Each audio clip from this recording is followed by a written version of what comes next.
आजमगढ़ में जमीनी विवाद में धोखाधड़ी कोई नई बात नहीं, लेकिन यहाँ पर जब भी कोई नई प्रॉपर्टी खरीदने या बेचने की सोचता है तो उसके मन में पहला विचार यही आता है कि यहाँ पर जमीन के मामले में हर कदम पर धोखा है। ऐसा ही एक मामला यूपी के आजमगढ़ से सामने आया, जहाँ पर एक व्यापारी ने जमीन लेने के लिए सब कुछ दांव पर लगा दिया, लेकिन उसके बदले में क्या मिला? केवल धोखा। दरअसल आपको बताते चले कि आजमगढ़ के रेदुपुर मोहल्ले में स्थित एक हवेली, जिसको गौड़ भवन के नाम से जाना जाता है, जिसका विवाद इन दिनों चर्चा में बना हुआ है।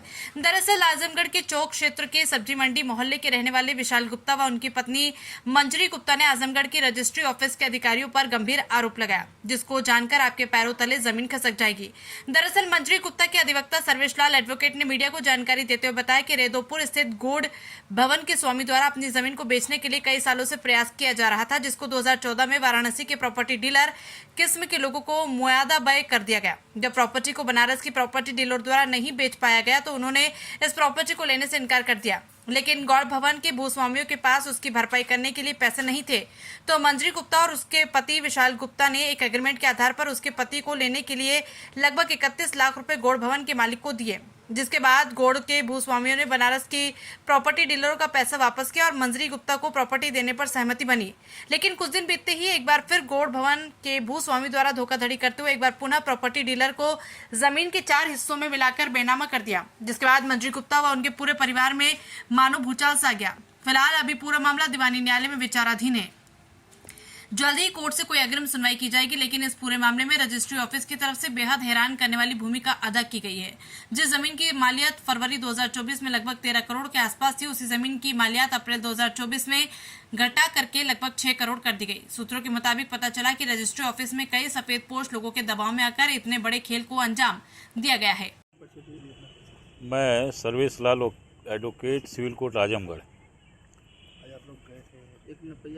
हाँ, ये एक दावा सिविल जज सीनियर डिवीज़न आजमगढ़ में दाखिल हुआ, जिसमें विवाद गौड़ भवन रेदुपुर मड़िया जयरामपुर आजमगढ़ का है, जिसमें यह गौड़ लोग जो है इनका बिल्डिंग और इनके इससे मुतल्लिक जितनी ज़मीनें हैं, ये लोग 10-15 लोग हो गए थे, इन लोगों को बेचना था और ये लोग प्रयासरत थे आज से 10-12 साल पहले से।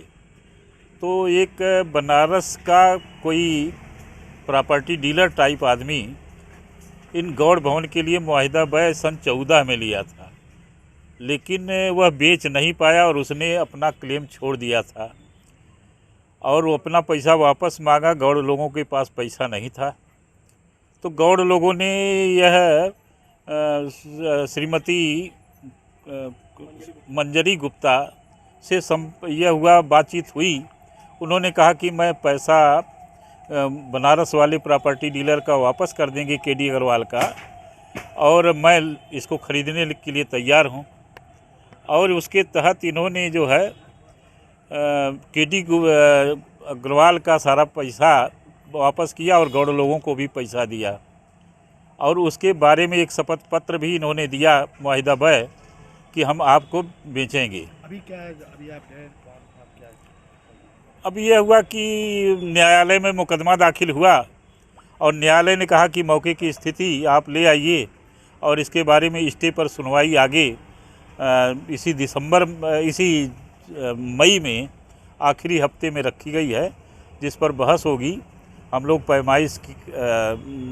बहुत पैमाइश किए, लेकिन वहाँ 2-4 उनके गुर्गे थे जो उन्होंने मना किया कि भाई पैमाइश नहीं करना है और निकल जाइए कैंपस से। तो हम लोगों ने नक्शा नज़री वहाँ पर बड़े ध्यान से उसको बना लिया और अमीन साहब थे, हम थे और उनके मुंशी थे, और बनाकर इसका रिपोर्ट जो है न्यायालय में अमीन साहब प्रस्तुत करेंगे। ज़मीन की कीमत क्या थी? अब उस ज़मीन की कीमत जो है कम से कम करोड़, 2 करोड़, 3 करोड़ से ज़्यादा है। अब कितनी ज़्यादा है मैं इसके बारे में बहुत नहीं जानता हूँ कितना हो सकता है, लेकिन जो तय था मंजरी गुप्ता से उसी के आसपास वह ज़मीन की कीमत थी। लेकिन अब कितना देन लेन हुआ, बैनामे में क्या लिखा गया है, लेकिन ये ज़रूर है कि इसमें स्टैंप ड्यूटी की भी कम से कम 50 लाख की चोरी हुई है, जिसको अब कौन इसके लिए जिम्मेदार है, यह तो जब हम लोग प्रार्थना पत्र कमिश्नर साहब के यहाँ देंगे तो इसके बारे में छानबीन की जाएगी।